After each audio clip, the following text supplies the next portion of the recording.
I know that you are upset if you are an LSU fan. I do not disagree with you if you are upset if you are an LSU fan, because there's a lot to be upset about. LSU lost the series this weekend to Florida. We will break that down in its entirety. We were on the show on Friday, or we did a post-game show on Friday, so I'm not going to bring up Friday's show. If you want to listen to that one, go over, listen to the Friday post-game show. We're going to recap the games from Saturday and today, while today was just an outright abyss, just absolutely just, what even is the adjective? Horrible. We will talk about it. Are we a little concerned? Should you be a little bit concerned? I got to be honest, I'm not hovering. I'm not hitting any type of a panic button. I'm going to locate it, though. Like if I had a panic button in the office and I wanted to hit the panic button when it comes to LSU baseball, I'm looking for the panic button in the sense of where it is in the room.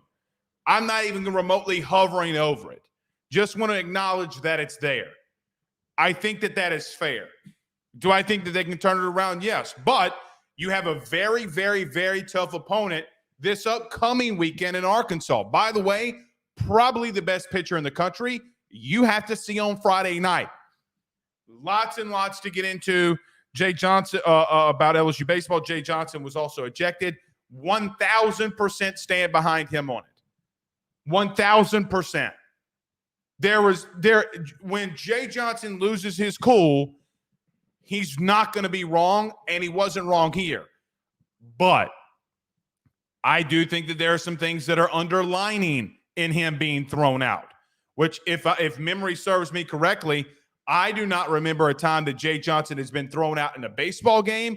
I think that this might have been his first. I think he's feeling it.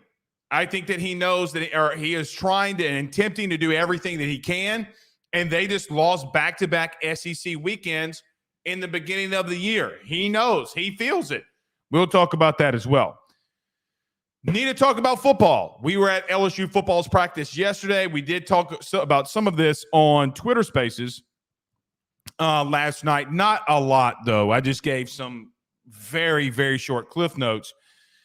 We need to talk about what we saw yesterday at LSU's football practice, even some recruits that were out there as well that we might need to touch on. We will talk about that.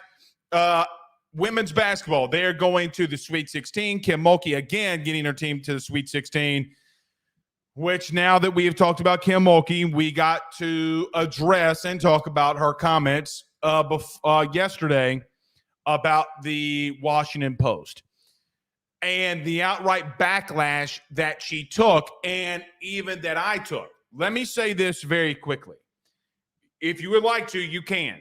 On my personal Twitter account, at Blake J. Ruffino, there were some things said about me as an individual that was absolutely uncalled for from a side of a political aisle. We don't talk politics, by the way, but this is what I mentioned literally last week of why women's college basketball is hard to cover, because everything gets politicized.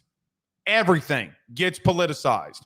Not only that, you get called words that you're not even remotely close to being because you say, hey, Brittany Griner being arrested in another country is not Kim Mulkey's fault.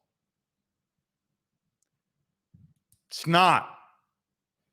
It's only one person's fault. Now, the punishment that she had did not fit the crime.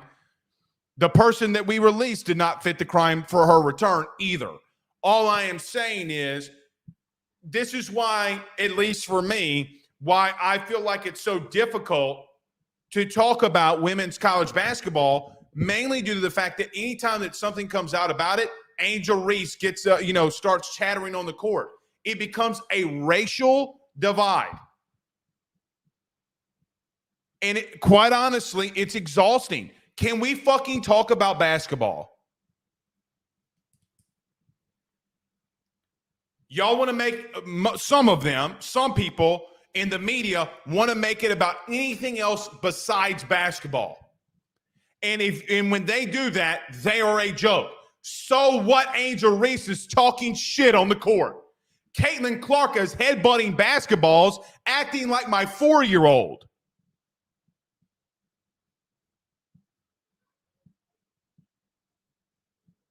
Which one is worse? Throwing a temper tantrum on the court when her dad is even displeased in the stands, or Angel Reese talking a little shit? It's exhausting. It's exhausting. I will continue to say the following to any of you that want to debate us on topics. Number one, a lot of you took profile pictures of me and posted it. That is fine. I appreciate you leaving my some of you leaving my family out of it. If my family gets attacked again, I swear to God, I don't know. My kids weren't talked about. My wife wasn't talked about really, but on one person's account. You're a joke. You're an outright joke. I'm very close, man, to be honest with you. When anything comes out like that, staying away from it. Because why put yourself out there when you have people that are going to argue with you and call you names that you're not even close to being? It's exhausting. But we do have to talk about Kim Mulkey's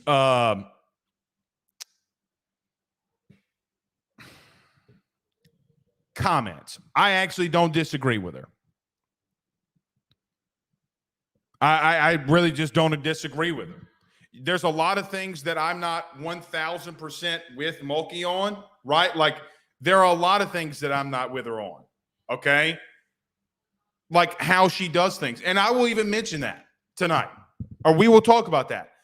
I think her coming out in front of the story, to be honest with you, gives the Washington Post exactly what they want. By the way, the guy that's the sports reporter for the Washington Post, guys, he graduated from South Carolina.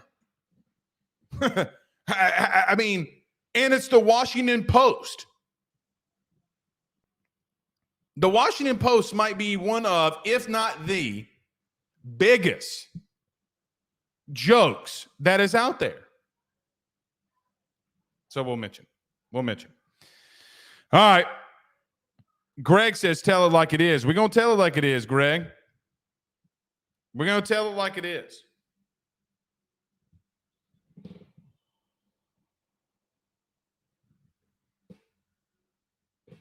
Is my camera off center? I don't think it is. Looks like that way, though. No, that's good. All right. We are going to tell it like it is. Lance says, WTF, are you kidding me? They are coming at your family. Some of them did. Yeah, there was like one or two comments that did. It's insane. It's insane. No Cap Sports Talk says, all this hype I'm hearing about Kyron Lacey, he better be 2 times better this year. Well, he might have to be because he's going to have to probably be your number one. Go Tigers 195 says, I like what we got from the starters outside of the ending of Hurd's outing, as well as Herring and Nate until the end. Well, I think Nate was just in there too long. Paul's Hub says, gymnastics and women's basketball played up to standard this weekend. Baseball and softball need to check themselves for SEC play. That's true. They need to. Brad says he's watching from Avondale, Louisiana at the old shipyard. Yes, indeed.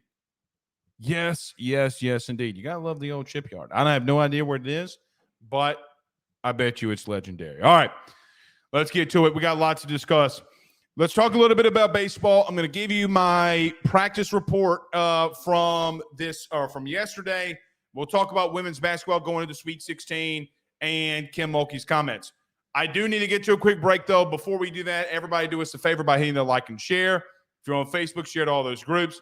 Share to all those social media pages. You're watching us, listening to us on YouTube. Like, subscribe, and notification bell wherever you listen to podcasts. Rate, review, and subscribe. Let's talk about our good friends. We'll be right back. Stay with us.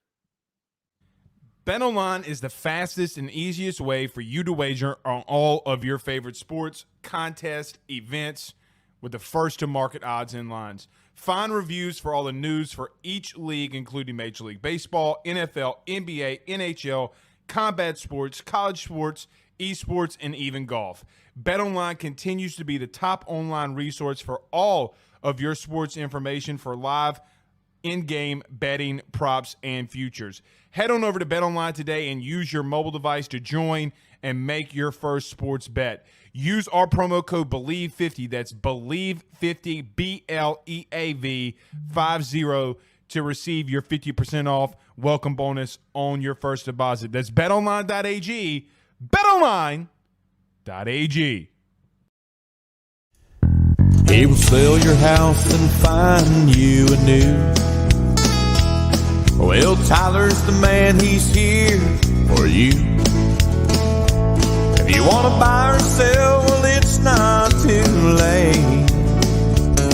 Dial 955-0008. Just call 955-0008. Y'all call Tyler, he'll shoot you straight. Louisiana is unique. The food, the festivals, even the bugs. No, not mud bugs. Unwanted bugs like these. The ones you don't want crawling in your home or business. Trust the Shield from J&J Exterminating. We've been protecting Louisiana homes for over 50 years, earning the trust of our clients because we deliver what we promise. Protect your home from pests. Get the Shield from J&J Exterminating. J&J Exterminating. Yeah. We're back.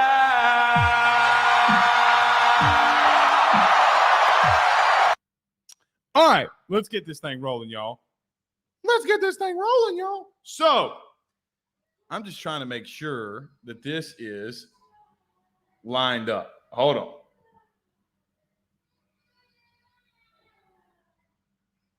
Yeah, it's lined up.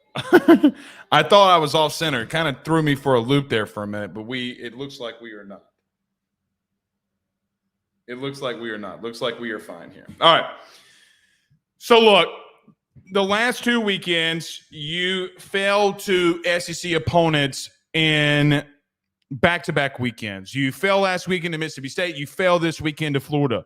Not that you didn't have the chance or the ability to win both of those series. But last night, okay, you take the lead early against Florida, and I do think at the end of the game there, Nate Ackenhausen continuing the battle. He has a situation where he is up by 2 runs, but the bases are loaded. He gets out of the jam, and he goes back out there, okay, for another inning, and then gets rocked around a little bit. They wind up tying the game. You go into extras. You wind up losing the game.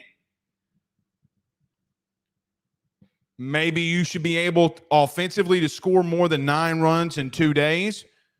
But this is what we warned you about. And we talked about this on Thursday. If you don't get out of Friday and Saturday winning back-to-back games on Sunday, you're going to lose. When we talked about on Thursday, listen, Florida has two starting pitchers, had a sub-ERA north of 7. You got to get to them both. On Friday, you did enough to be able to win that game. You did. Pitching was electric. You hit enough, and you were fine. You win game 1. I thought Gage Jump, yes, he wasn't fantastic, but he was good enough for you to win that baseball game. Well, good enough for you to win that baseball game. And you're unable to capitalize in crucial situations. Guys, we're leaving too many runners on base. Too many runners are getting on base, and we're not getting timely enough hits like what Florida did today to be able to generate and score runs. I think it's frustrating, Jay. It's why I do think there comes a part of, some of the part of why he got thrown out today. I think he's upset. He's aggravated of some of losing back-to-back opening series in the SEC. It's only going to get harder as the year continues to go on. I don't think that you're hitting good enough. I think defensively you're making a couple of really too many mistakes. Like the ball in left field, the line drive to Bingham today. If you catch that, you're out of the inning. You get out of the 6th potentially no harm, no foul. But then today, as an example, okay, you go into the fifth inning. You go into the fifth inning, okay, you get a bloop single to the right, but you get a 2-home run. All right, you're down 1. Okay, you got a line drive single, a bunt, a walk, and then you have runners on first and second. Okay, 2 outs. If Bingham comes up with that play and left, you're down 1 in the fifth, but you didn't. Bingham doesn't make that play. You get Heyman gets the double line drive. Carlin hits a home run the very next play, or very next at bat. Cade Anderson comes in, a number off the end goes into right field, and the scoring continues. But even going into last night, okay, going into last night's game, you're up 4-2, okay, but Guidry comes in, okay, he strikes out Chenault. Okay, but Guidry comes in. He gets Evans, Cags, and Chenault. Okay, so he's working through all of it, but he comes back into the the top of the 8th. Well,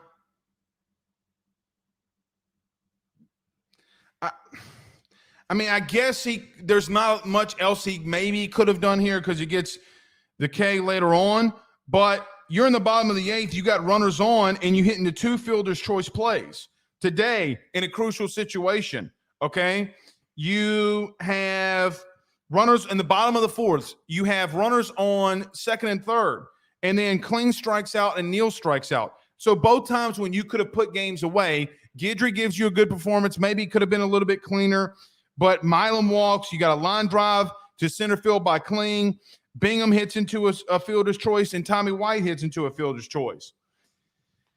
Just not good enough. Now, I will say this about Jay. I look, even today, I thought maybe he should have pulled Hurd quicker than he should have, and I thought he should have pulled Ackenhausen quicker than he did. He didn't, and it was what it was. Here's my overall opinion of the last 2 weekends for LSU baseball. There have been moments for you that have been really, really good. There have been moments for you that have been really, really bad. This team has not been able to get over the hump when crucial plays are needing to be made to win a series or win a game. They're not making them. They seem a little bit uptight. They seem a little bit sluggish at times. And quite honestly, guys, you are the most spasmodic team when it comes to production.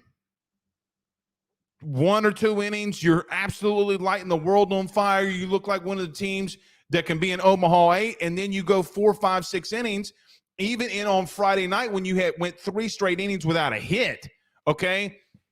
You're looking back at this weekend like, man, we missed so many opportunities. You look at Mississippi State, you missed so many opportunities. I'm not hitting the panic button. I'm not going to pick this team to win next weekend, though. There's no way. None. I think that there's a potential that you lose 3 series in a row. Now, maybe I say that and maybe the double jinx works on me. That's fine. I hope that I'm wrong and that LSU beats Arkansas next weekend. I'm not picking them to win. I don't think they're good enough right now. Maybe they can continue to get better and start getting it hot later into the season. Maybe, I don't know. But Holman is one of the best pitchers in the conference. But you're going up against the best pitcher in the conference next Friday. Outside of that, I don't know. This bullpen that we thought that was going to be really good, guys, they haven't been through 2 SEC series. They've been rocked. Today they got rocked, and then Ackenhausen, they were good, decent on Saturday, but then when it was time to close the game out, they couldn't do it. I do think that Jay is feeling the pressure. I think a lot of what was done today of him being thrown out is because he's feeling a little bit of the pressure. Personally. That's personally how I feel, okay? But the bottom line for me is this. Okay? The bottom line. You're going to have to find a way to get better players in better positions. I don't know if Paxton Kling, you want to sit him or you want to continue to try things out in center field. I just don't know that his speed and his glove is justifying what you need right now, and that's the ability to score runs. Because he's not performing at a good level right now. I think you can make the argument, okay, that Paxton Kling might need to see and work some things out before he gets another start. He's not the only one. He's not the only one. Okay, I mean, I don't know. I don't know. I don't think you have the leadership that you did last year. I don't think you had the team that you did last year. Clearly. And I'm not talking about talent-wise. I'm talking about leadership. You don't have a guy on that team. Let me get to something very quickly. Okay? Because I think that this is somewhat crucial. Kling is 1 of 24 or 1 of 23 in his last 23 plate appearances. Guy's 0.45, I think. 0.045 is his batting average. You're going to have to pull him. As good as he is as a prospect, you're going to have to pull him. Another thing. Jay Johnson was so on the right today about how angry he got when he got tossed. When Bear Jones is rounding first base, and he's literally, please just go watch the video, and he's looking at home plate, and the first baseman says something to him, and the umpire warns both teams. Hey, there was some chatter when Bear Jones was running bases. Both teams weren't warned. 30 seconds later, Haynes Travinski strikes out. Okay, whatever. And Caglione says something to him. And the umpire doesn't throw him out. When you warn teams, that kind of stuff can happen. I agree with Jay. I agree that should not have happened. But you got to be consistent. And I will continue to say this. The umpiring in this league, especially behind the plate, I think is even worse than it was a year ago. I know that, well, Blake, it's just an excuse. It's not. It wasn't just for LSU. Guys, there were multiple pitches that Florida had this weekend. I'm like, God dang it, that should be strike 3. Damn, that should be strike 3. I just feel like we're finding ways to lose games. We're finding ways to not get over that hump. Now, that is what a lot of young teams do, right? Young teams sometimes need experience, but you're about to really find out what this team is made of. Losing to Mississippi State, losing to Florida. Okay. If you really want to find out what this team's heart is, if you really want to find out what they're made of, you're going to find it out this weekend against Arkansas. Because now they don't have a choice. Now they really are going to have to start getting some things going. Because if you lose 3 SEC series in a row,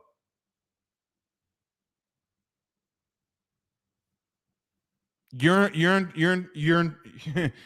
guys, you're in trouble. Then you're going to have to start looking for that panic button. Because if you now, with your 2-4 in the league, if you are 3-6 in the league, I'm giving you a win next weekend, even though I don't, even if you get one in Arkansas next weekend, you're going to have the conversation. Can this team turn it around? Like, you're in trouble then. Just to give you an example too. All right. You got a long way to go. But you would be hovering around half of the losses that you maybe can maintain in conference before you're like, hey, are they going to host? Are they a regional team? What's this team going to do? It's still very early. I'm going to probably give them next weekend too. even if they're 3-6 in the conference, and say, look, man, there's a chance that they can turn this thing around. You got a lot of baseball left now. You still got a lot of baseball left. But I do think it's a little bit concerning, some of the things that they're doing, or how they're not even what they're doing at the plate. What they're not, like, just, it's concerning how they look. I don't know if there's somebody that's taking the bull by the horns in some things. Like, you're getting home runs. You know, Travinsky gets a home run in a timely manner, but that's it. I mean, Jones gets a home run today, but it's, you know, you would love for that to be with runners on base. I don't know. But literally on Thursday, we talked about, if you don't get to this team on Friday and Saturday, Sunday, you were in trouble. I mean, because Caglione, for all that, you know, and I know LSU fans hate him right now, you can hate him all he want, or all that you want. He still has a sub-2 ERA. He's still dominating. And he looked great today against you. And back-to-back weekends on Game 3, when you got run ruled, by the way, they wanted it more than you. I don't like Kane Anderson coming out of the pen, by the way. I absolutely hate it.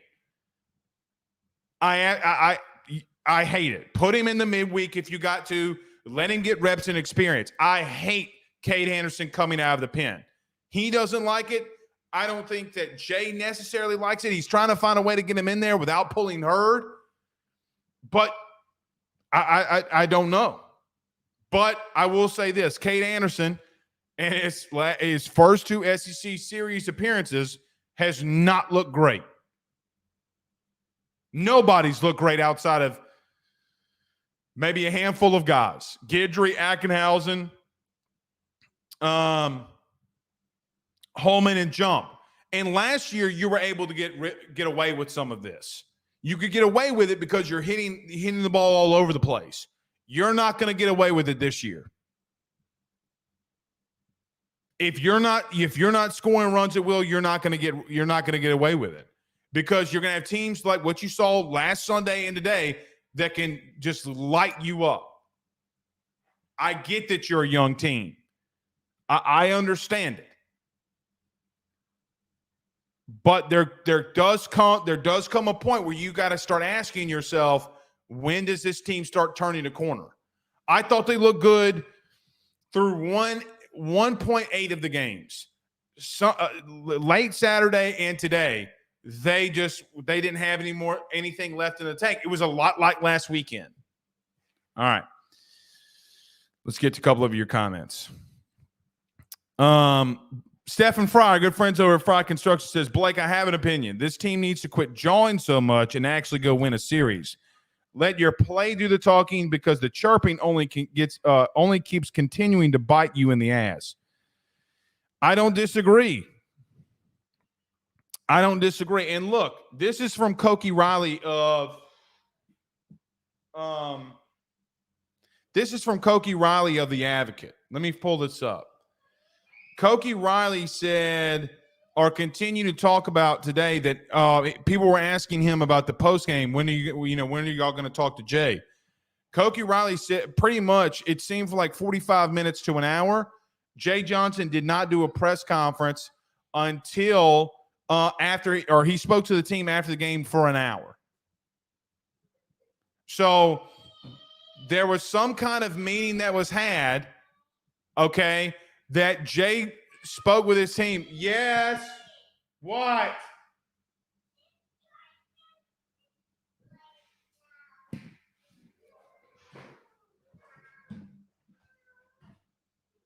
This is the second time y'all been interrupted. You can't come on with your name, okay? Come here.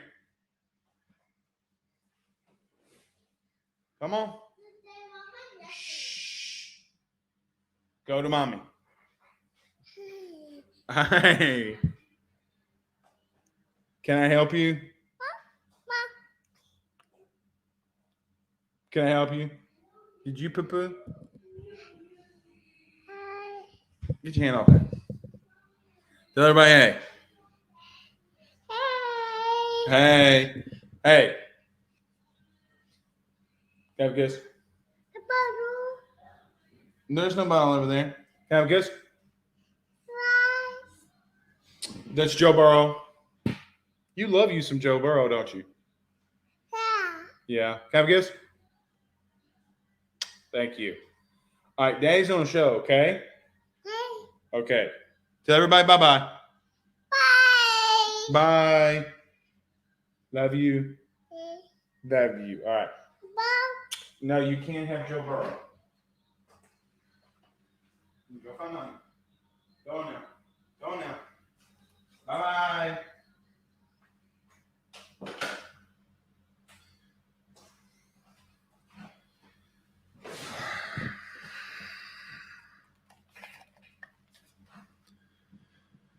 I apologize. Oh, man. Yes, indeed. You got to love it, man. Kids are the best of us. Kids are the best of us. I don't know where I left off. The bottom line is, man, I am starting to become a little bit concerned. But I'm not.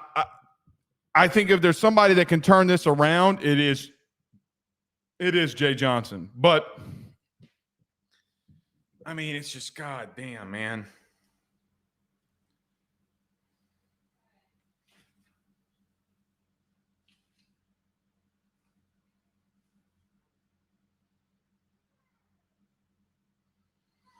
I mean, like even in the 11th last night, you had Shelton come up and got struck out. Okay, this is when you left in Ackenhausen way too long into the 11th. Evans, who, by the way, Ty Evans has killed LSU. He killed LSU last year. He killed LSU this year. He went 3 of 6 last night, and I don't even know what he went today. I stopped charting it after we were getting our asses beat. Okay, but he hits a line drive back up the middle, and then Kaggs hits that line drive home run in the right center field. I know that you're trying to go lefty on lefty matchup, but Kaggs hit a absolute screamer off Ackenhausen the at bat before. The at bat before, Kaggs hit a missile right back up the middle, okay, that Braswell was into the shift and got the play and made the play. So he had seen Ackenhausen and got the timing down. Helmers comes in and gets the fly ball out, but that was the game, man. That was the game. Also, crucial situations. Let's look at some of them. Okay. Travinsky gets a home run this is in the 4th. Travinsky gets the home run. Braswell doubles, you single. Okay. And then Brown comes up. All right. So you got runners on first and second after Braswell and Milam single. And you hit into a 4-6-3 double play. A drive killer. A freshman, too, that did that. Bottom of the 5th, Bingham hits the home run. Jones hits a home run. So now it's 4-2. All right, Pearson. Here's another big one. Pearson hits a double. So pretty much back-to-back home runs. White struck out. But Jones and Bingham, one out. Pearson hits a double. Travinsky walks. So runners on first and second. Fry hits into a fielder's choice. And Braswell hits into has a line drive into right field. So you've scored some runs. After the 5th, in the 6th, you couldn't get anything going. By the way, you had 2 walks. You had 2 walks in the bottom of the 6th. Milam struck out, clean walk, but got thrown out on the stolen base. Bingham walked, and then White hit a ball into center field on the warning track. Bottom of the 7th, you absolutely got nothing going. You got a single from Milazzo. That was about it. But Pearson hit into a 4-6-3 double play in the 7th inning with runners on base. So you're getting dudes on. You're not completely anemic at the plate, but every time that you could open things up, you're doing things at the plate that absolutely kill you. You can't hit into double plays that many times and that many back-to-back innings and think you're going to win a series against a team like that. Okay. And yes, I agree with Cortland. You got to score more than 4 runs. You 1,000% have to score more than 4 runs. Okay. We got to get to football and Kim Mulkey, women's basketball. Got so much we got to get into. Cole Adams says, why didn't we walk Cags there at the end of yesterday? I don't know. I tweeted that out. I'm like, don't fuck with him. Walking. I just don't know. I don't know. It was a bad move. It was a very bad move. Even though you lost on Saturday, again, it doesn't excuse how today went. Guys, I mean, look, you got to be able to scratch up more than 1 run when Thatcher Hurd is dominating through 4 innings. And by the way, Jay should always, after 3 innings, no matter how the game is going, you have to have someone in the pen at least getting loose after 3 or 4 innings of Thatcher Hurd baseball. Always. Because he's not going to get you past 4 majority of the time. He may do it here or there. By the way, Thatcher Hurd did not look bad through 4 innings. It was the 5th inning that he got blasted in. So it is what it is. Okay. Got to talk about a little bit of football here because we were out at practice yesterday. What's that, guys? We got a super chat? Okay. No Cap Sports Talk sends a $1.99 super chat says Sean McBride is a freak I'm hearing. Let's talk on it. And I will bring this back up. No Cap Sports Talk. So we were out at practice yesterday, and Brian Kelly was gracious to give us the entirety of the practice. There are a lot of things that we walked away from. I'm going to go ahead and start with the offense because last time we did a practice report, we started off with the defense. Today, let's start off with the offense. I thought through the first team period that they did. So let me explain what a team period is if you're not familiar. Team period is basically like a mini scrimmage, okay? Very, very short mini scrimmage through practice where ones versus ones battle one another. In the first team period, the offense dominated. Not only did they dominate, they physically abused the defensive line in the interior in the running game.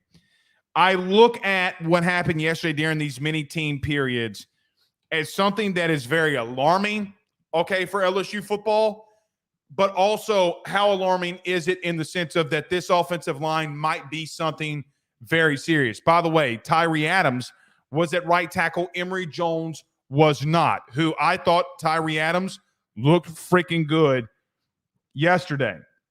This is how team period 1 started off. No gain on a run by Josh Williams. Don't be excited by that because Braden Swinson swims Tyree Adams in the only play that I saw Tyree Adams give up. There was a no game on a run. By the way, they were tackling. Lacey gets a 10-yard gain on a hitch. Very next play, Josh Williams goes for 25 yards, could have gone more, goes 25 yards untouched on an inside run, inside zone. The defensive line, guys, was absolutely abused in this drive. Caleb Jackson goes for 14. Then the very next play, Garrett Nussmeier, play action pass to Kyron Lacey on a post, and he absolutely mossed Jordan Gilbert. Like, Jordan Gilbert is facing the end zone or got his face in the end zone, his back. Kyron Lacey goes over his back, catches the ball, and then scores. Nobody else was there. So they look good. A.J. Swan started off as the second-team quarterback, but would be replaced by Ricky Collins in the next team period. Son of a bitch. I kicked my damn camera. All right.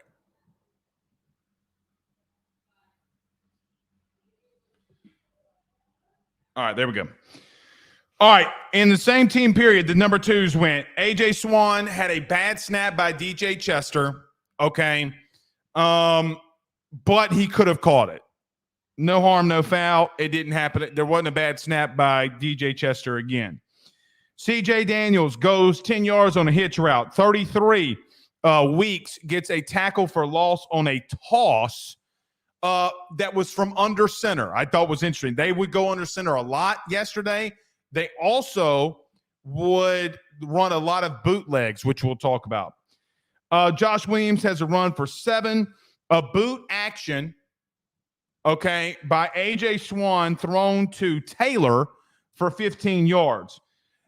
Caleb Jackson gets 17 yards on a run. It was a pistol inside zone run. Then Caleb Jackson would run over number 13 Swinson and would run over another defender to get 13 yards on the next play. Team 1 period was done.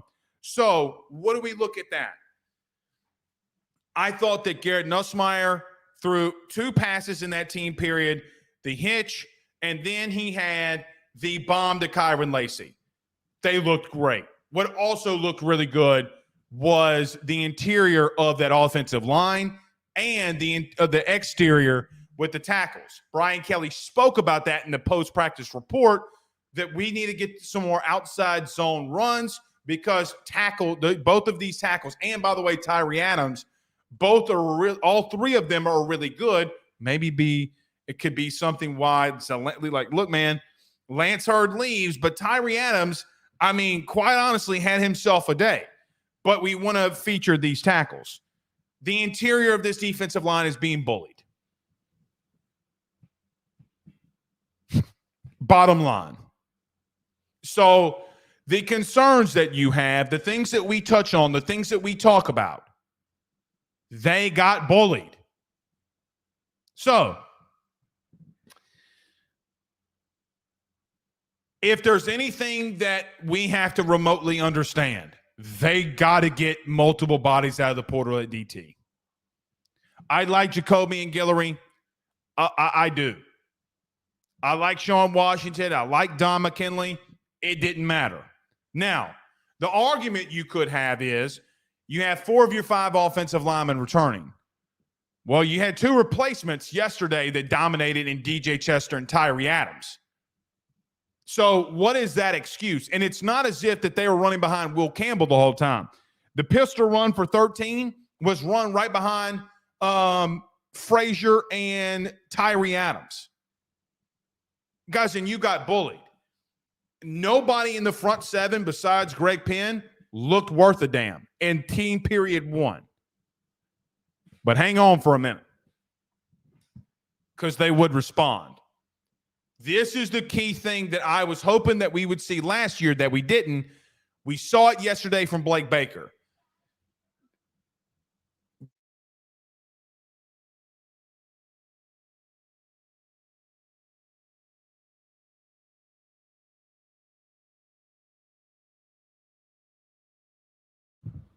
All right. I thought defensively, okay, we would see a response that we had not seen in quite some time. Team period 2. This is where I think things started to get a little bit interesting for the offense. Josh Williams goes for 3 yards on a toss from under center. Hilton gets 10 yards on a hitch, but has to absolutely climb the ladder. Like Chris Hilton on an outside hitch has to go up one hand, snag it, and come down. That throw was by Garrett Nussmeier. Very next play. A post route to Chris Hilton Jr. The ball died on Garrett Nussmeier. He tried to throw it deep downfield. It was massively underthrown. Sage Ryan comes away with the pick. So what happened was Sage Ryan passed off a defender into the flat, read that Nussmeier was going to the post, goes off of his man, goes to Hilton, and makes the interception. That would be the turnover. So we'll come back to Sage Ryan in a minute. But that was Sage Ryan's first interception of the day. Very next play, LSU does an outside zone run behind Will Campbell. Major Burns on an outside blitz gets a tackle for loss on Josh Williams. But After that, Caleb Jackson gets in. Inside zone, he goes for 30. He's untouched. Legitimately does not get touched. So you have two really good plays by the defense, which you might like. Honestly, you might like seeing that. But you have two really good back-to-back plays from the defense. The very next play, what does Joe Sloan do? Well, you know what? If we're going to throw a pick, if we are going to not be able to run on the edge, I know one place that we can run. Let's run behind the three guys in the interior. Caleb Jackson goes on touch for a touchdown. Bootleg, or out route, excuse me. Mason Taylor goes for 12 yards. Under center, Garrett Nussmeier does a hard count, draws off the defenders, tries to throw a fade route to CJ Daniels in the back of the end zone. He misses, and then they run in the red zone, 2nd and goal from the 7, and Caleb Jackson runs in for a touchdown. So that was the first team period, or the first team that went in that period. Here comes the second team that was led by Ricky Collins. Malachi Lane gets a rush for 15 yards. Ricky Collins throws back-to-back incompletions. He hits Mac Markaway in the flat on a boot zone read for no gain. 3rd down, okay. Why they didn't put this with 4th down is still confusing, but on 4th down, he hit Shelton Sampson in the back of the end zone, 25-yard fade route for a score. I like that Sage Ryan got the interception. I like that Major Burns came out up into the box and got a tackle for loss on an outside zone run. Again, though, didn't defeat the purpose of this defense, where all day long, when this offense wanted to get things going, they ran behind the 3 interior offensive linemen. That's a problem, and it didn't stop. It's a problem for both of your DTs. It's a problem for your backers. And I feel bad for Greg Penn, and I thought Greg Penn made a lot of great reads yesterday. Quite honestly, I thought Greg Penn had a good day, but it was washed away from he did not have the bodies in front of him that could help him flow and run and get tackles. That's the first thing. So team period 2, the defense looked good in the passing game. Did a lot better things that we saw. Sage Ryan probably with the biggest play with the pick. He would have a massive day. We're about to talk about that in just a moment. Taylor goes for 8. Williams inside. This is team period 3, excuse me. In team period 3, bootleg, Taylor goes for 8. Williams inside zone goes for 10 yards. 1st and 10. Sage Ryan, okay, gets a pick 6 and reads a slant route, goes for 6. His 2nd interception of the day. He would have a 3rd one where the ball was tipped up in the air and it was picked off by Sage Ryan. Overall, okay, then that was pretty much the last that we saw of team period 3. Overall of the offense, here's what I think. I think that you have a team that's going through some growing pains offensively. This is not the first time that there has been a practice where they've thrown around a couple of picks. But, guys, the running game is going to be their bread and butter, at least right now. Right now, their bread and butter is running the football. I think that Garrett Nussmeier, that's not going to happen again. He will be much better. Yesterday, it was just that he had an off day. I thought in team period 1, he was electric. I thought in 7-on-7, he was electric. I'm not reading off everything that they did in 7-on-7. You would be bored. But offensively, the O-line is dominating. The running backs that were in there look good. I thought Caleb Jackson was the best offensive piece that I saw on the field yesterday. He was running dudes over. He was running hard. He was talking shit. He was, patting his offensive lineman on the ass, saying, let's go. And was pretty much a big-time leader, setting the tone by lighting dudes up. I thought he looked good in pass pro. And I do think that this team is going through a little bit of an identity makeover because, look, guys, you're under center. You're doing pistol inside zones. You're somewhat going through an offensive rehaul and when you're going under center, which a lot of guys have not done. But you're also installing an entire defense. I thought basically both teams were even. I thought defense got plays. I thought offense got plays. I'm just not going to overreact to an offense that had some off parts in it. 2 picks by Sage Ryan. You know, I think Sage Ryan knows the offensive calls, to be honest with you, because he read that slant route way too perfectly. Way too perfect. There's no way that Sage Ryan knew that slant route wasn't coming. That is a spring camp. I know that you're throwing an inside slant. I'm taking this to the house. That's what that was.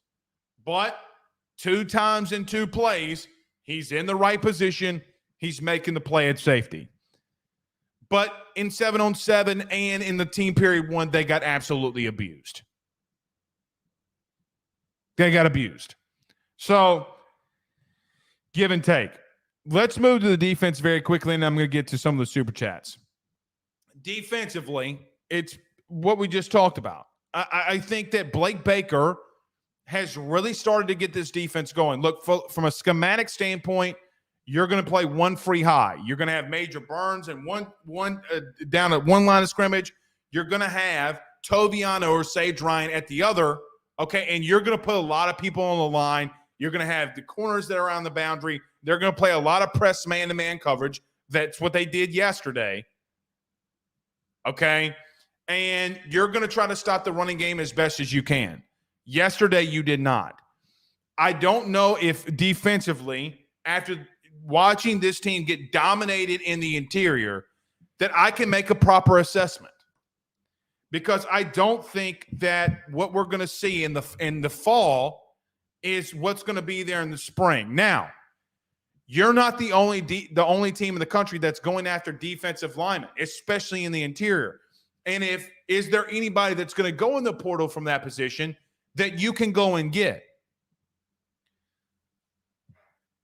You got to spend what you got to spend to get somebody out of the portal to be there. You know, this team could very much benefit from a Jordan Jefferson from a year ago.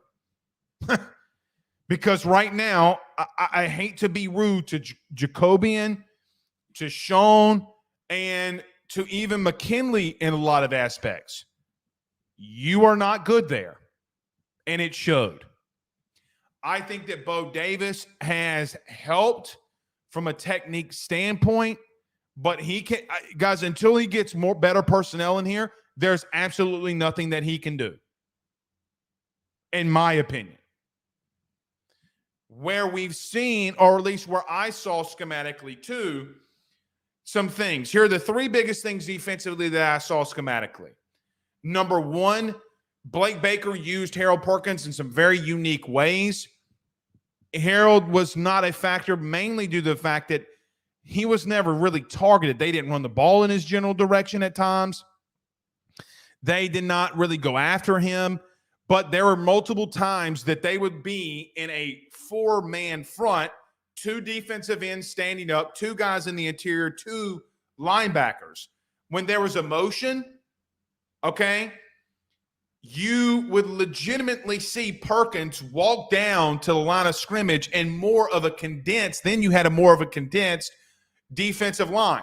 They are moving him all over the place. Was he an inside backer a lot of the practice? Yes. Is he going to do a lot of different things, what we've seen this spring, and come off the edge, go into the flat, be out in the slot, and then come down and blitz? Also, yes. They are figuring a lot of things out. And I do think that the offense had not seen this before, a lot of the stuff that they saw, but it doesn't matter. The secondary and the linebackers, and even some of the defensive in play at times, was good. But I will tell you something that wasn't good. You didn't get a pass rush. You let Nuss and Collins, for the most part, sit back in the pocket. And you couldn't throw up anything in the running game. Guys, it doesn't matter how good I thought the secondary was at times yesterday.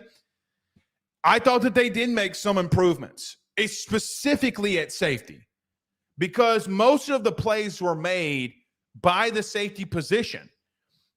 Deshaun McBride is a guy that we're gonna have to talk about. The incoming freshman from Denham, because he had the probably, other than Sage Ryan, because of the 3 interceptions, the talk yesterday was about Deshaun McBride's play. During 7-on-7, he had massive pass breakups, and the second unit against Ricky Collins and A.J. Swan, he was swarming and all over the place. He looked really good. I'll be real with you. For what Major Burns was asked to do yesterday, along with Sage Ryan, guys, the safeties were the ones that made all the plays. Let me just remind you, we have Major Burns at the line of scrimmage having 2 tackles for loss yesterday. You had 3 interceptions by Sage Ryan, who's at safety. He's not on the boundary anymore. Oh, by the way, Deshaun McBride is literally all that anybody was talking about yesterday. It wouldn't matter in a real game. If a team can run on you like that, if Ole Miss comes into town and they can run on you like that, guys, I don't give 2 Rudy Poos who their running backs are or what they're doing. It doesn't really matter who your team is. If you cannot stop the run, that secondary is going to break and they're going to be abused. So, offensively, to wrap this up in a bow, I would just say I'm not concerned. They're doing some different personnel things. Your running game looks great. I'm not necessarily worried about Nuss at the current moment. He did throw 3 interceptions in team periods that was not good enough, but he did make some big-time plays like in the beginning of practice where he threw that deep pass to Kyron Lacey, who I think is your number 1 right now, with Chris Hilton coming up, quite honestly, and pushing him for that spot in that role. Chris had a massive day yesterday. He's not going to be necessarily looked at in team periods as a guy that you look at and say, hey, man, he had a great day.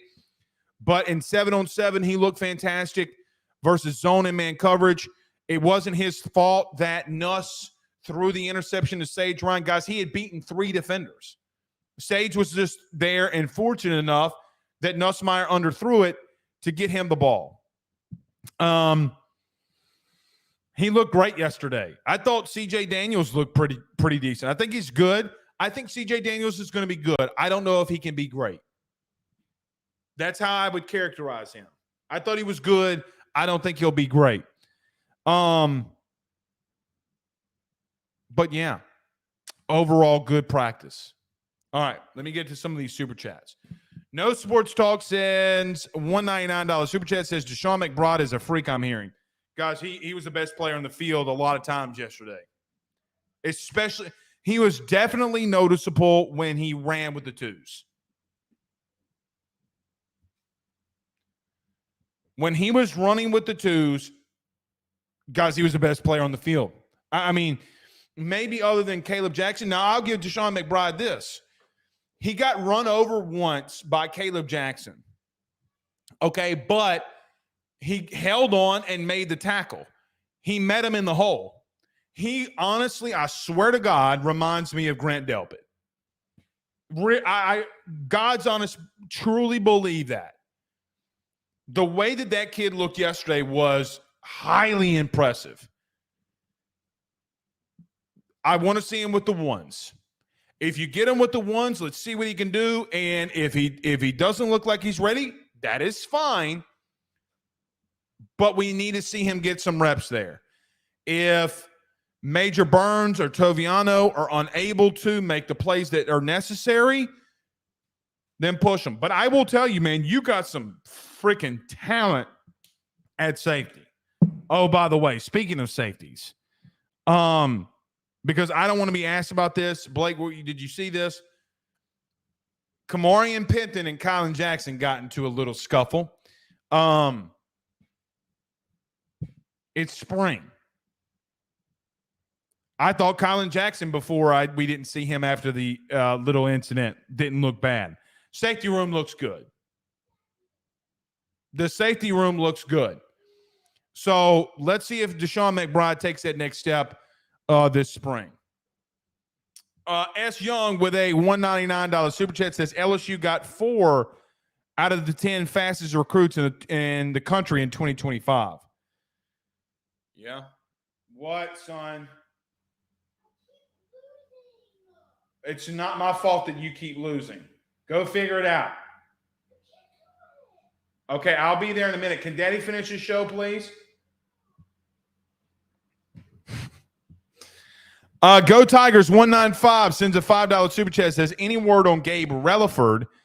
Have high hopes for him. Didn't make an impact yesterday at all.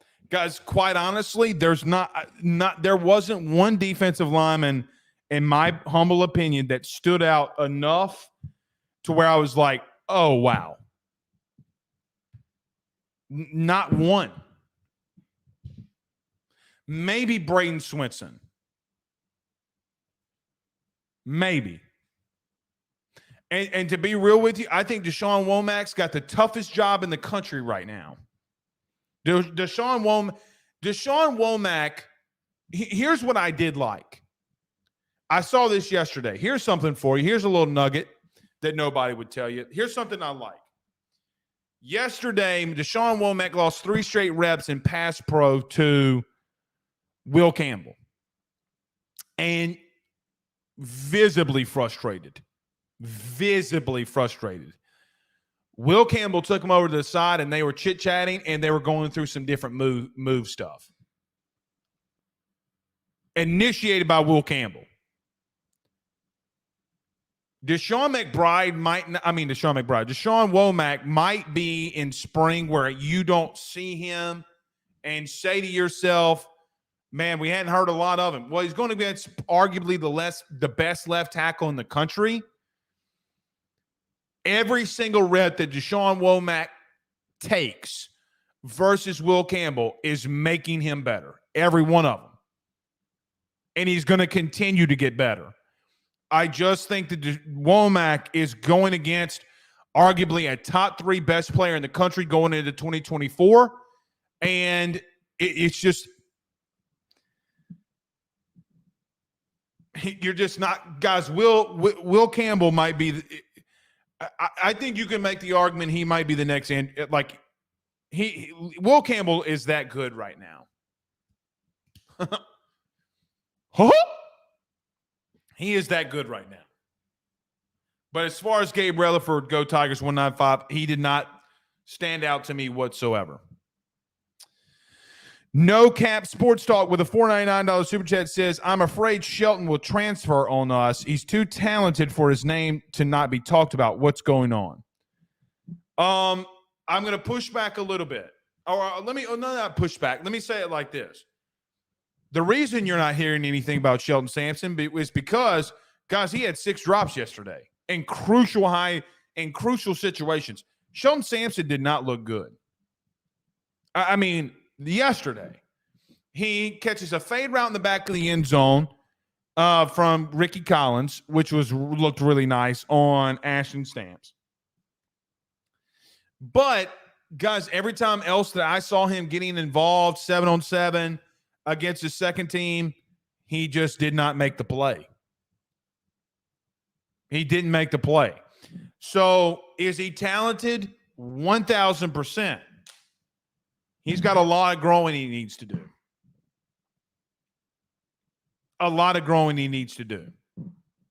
I mean, there's a reason that he's not standing out. It's because he's not making plays.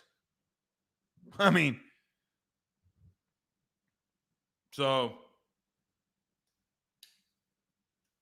it is what it is. All right. God, dog, I do need to talk about this Kim Mulkey thing, man. Let me do this. Let me regroup.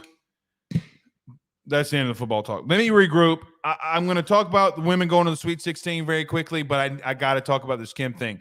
Inside the chat, send a super chat if you want to. What are some of your thoughts about this Kim Mulkey thing? We talk about that next. Stay with us. By the Drake Williams Law Firm, drakewilliamslawfirm.com. Whether you've been injured in an accident, you're preparing for a future with your estate planning, you're getting ready to close in on a real estate deal, or you're about to welcome a new addition through adoption into your family, or you're facing criminal charges, you need very experienced attorneys, and that is what the Drake Williams Law Firm will be able to do for you in navigating the legal system. The door to their cozy office in historic downtown Ponchatoula has been open since 1981. They have helped thousands and thousands of Louisiana families and individuals win cases, close on real estate deals, and regain that peace of mind. Their lawyers over at the Drake Williams Law Firm, Ernie Drake III, Ryan J. Williams, and Summer Vignair, are very determined, compassionate, and dedicated to their craft. It's the Drake Williams Law Firm, drakewilliamslawfirm.com. Give them a call today at 985-386-7600. Tell them your good friend Blake Ruffino at AYS sent you on by. Guys, you might know my good friend Carol Falls and all the great service that he provides over at State Farm. He is your good neighbor after all. But did you know State Farm has surprisingly great rates as well? Along with the great neighbor service, State Farm agent Carol Falls has surprisingly great rates for everyone inside the state of Louisiana. So call him today at 985-395-4300, 985-395-4300 for all of those surprisingly great rates on auto, home, and life insurance needs. Like a good neighbor, State Farm is there, and individual premiums will vary by customer. All applicants subject to the State Farm underwriting requirements. J&J has protected Louisiana homes and businesses for over 60 years. Call him today, make the pests go away. J&J Exterminating. Yeah. All right. Let me get to this Kim Mulkey thing before we get out of here. And not only that, but the Lady Tigers winning today. Coming back, look, that game was highly competitive today for a lot of the parts of the game. LSU versus Middle Tennessee State. This team continues to go as Angel Reese goes. Guys, I mean, I've been telling you this all year, and some of you have pushed back, some of you have not. She's 3 of 10 in the first half, far better in the second, and look what happens. Michaela Williams, I thought, changed the entire game. LSU was down 38-41. She's in the corner. She hits the big three. You would not, and I'm pretty sure from that moment on, you go on a 37-8 run. You beat Middle Tennessee in very convincing fashion. You put it on them in the second half to win the game. Look, this is going to continue to be what you should expect and what you will have with Kim Mulkey as your head coach. You're going back to another Sweet 16. Obviously, you won the national title last year. Can this team put it together? Can they make a run? Can they now have knocked some of the rust off? They go back into play in the Sweet 16. You technically are as talented as anybody in the country. Can you make it to a Final Four? Today, I thought you played a team that had 30 wins, had a Hall of Fame head coach. They were very scrappy, won a lot of games against Power 5 opponents this year, and they're a really good team. They just didn't have the depth, and they didn't have the overall talent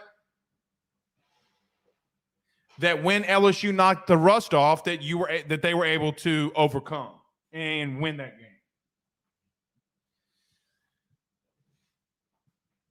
But that is vastly overshadowed, okay, unfortunately, by what has happened over the last couple of days with the stuff going on with Kim Mulkey. We briefly talked about this on Friday, but today I want to touch on it. To give you a little bit of a reminder of what I said this past week, it is difficult for somebody to come out here and defend or talk about women's basketball when hot topics happen, mainly due to the fact, okay,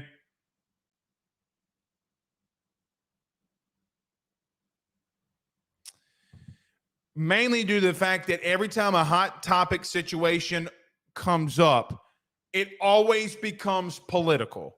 What do I mean by political?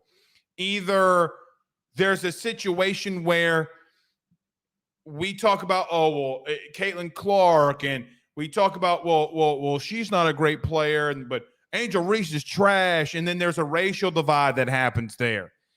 Kim Mulkey and Dawn Staley, they're in a post game. And then some people are sticking up for Kim. Some people are sticking up for Dawn. They agree with Dawn. They agree with Kim, which is pretty much what our country is like, split 50-50 down the middle from a political ideology. But then stuff like the Brittany Griner thing comes back up. And I said this yesterday, and a lot of people from one political viewing point came after me when I said, hey, guess what? I understand that you're not happy that Kim Mulkey did not say more about the Brittany Griner situation.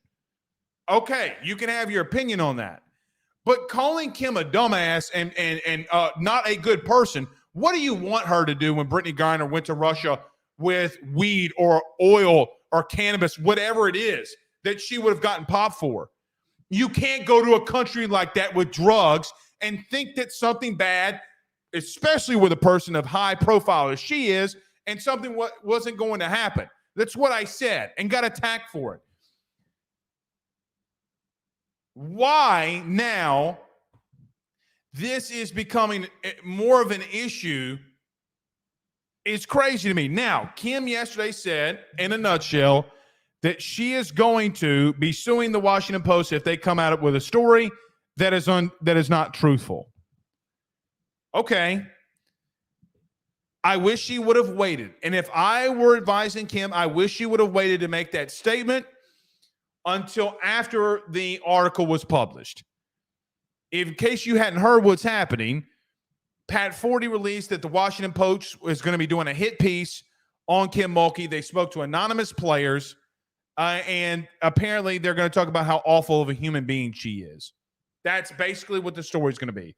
It's not going to be anything about recruiting or basketball, nothing.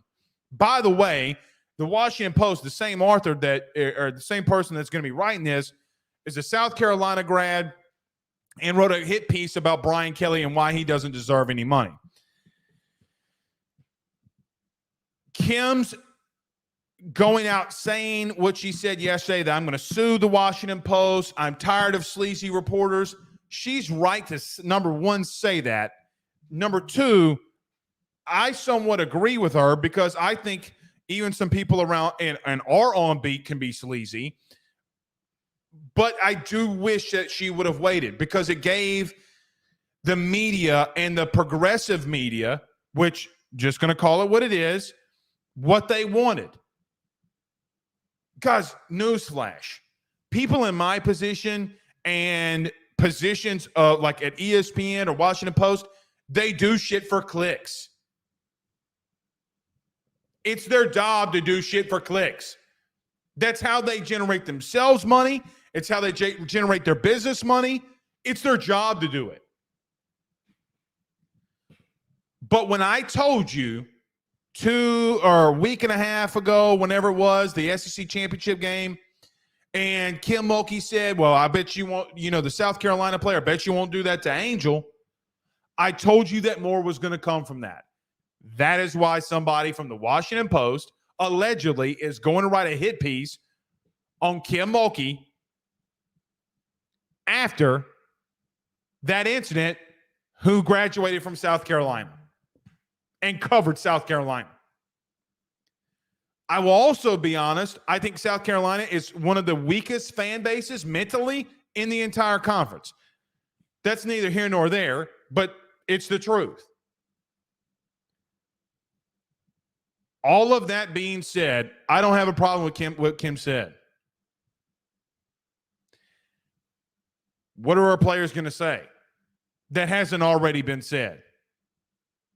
Is there new evidence of things that has not already been said about her? There's already stories that were written that she did not want Brittany Griner to go out there and talk about her sexuality. Okay, that's nothing new. None of that is new. They're going to talk about some shit that she said to players back in the day that when she was never at LSU. Sounds good. But all credibility walks out the door when someone from South Carolina types that up, talks to former players, and releases that. Meanwhile, you got former players saying something different on social media. And here's the biggest thing. I got to be real. This isn't life or death. So staying anonymous in a hit piece like this makes you a coward. If you want to say something about Kim Mulkey, why hide behind anonymous? And here's another question. How do we know that a player actually said something to someone from the Washington Post about Kim Mulkey? Like, how do we know if they're anonymous? It's like this dude from the Washington Post is saying, sources, this former player from Kim Mulkey told me this and this story. It's like the old saying goes, Well, who's your source? Trust me, bro. That's my source. Okay. A lot of you have done that to me over the years, and you've looked like a fucking fool.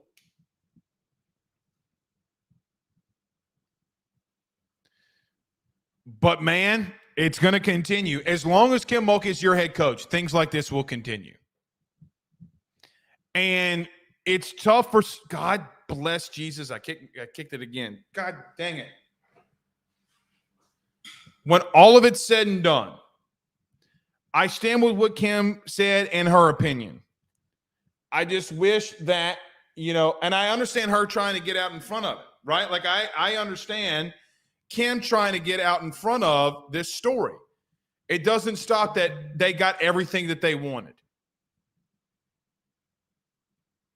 Now, Jeff Goodman came out and stated, well, how do you, to me, well, how does Kim Mulkey know what's going to be said in the report? Well, Kim Mulkey literally said in her press conference that the Washington Post called her and told her what was going to be said. The media are bad-mouthing her and not even say, like, well, how does she know this? Well, did you watch what she fucking said? Or did you just say something on Twitter? Social media, there we go. I kicked it. I keep kicking it. We were doing stuff today with figuring out the new studio stuff, and I kicked the fucking camera. All right. I stand by her, man. I stand by her. And if nobody else does, I stand by her on this.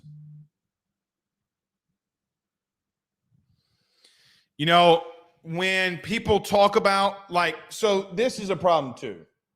And I think it needs to be touched on. All right. When people hear Kim Mulkey say with a lot of the things that she's going to, or says, what they generate that from is it sounds a lot like what Trump said. And has said. So that's why they hate it. Because Trump says, I hate the media. Well, when Kim says it, okay, people try to put 2 and 2 together on it. All right. We're out of here. I keep kicking this fucking camera.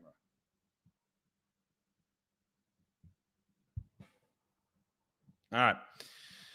We'll see y'all, man, tomorrow. I'm tired of this, Kim. I'm tired of this shit. I'm just tired of having to defend this all over again, all the time. All right. See y'all tomorrow, man. Peace.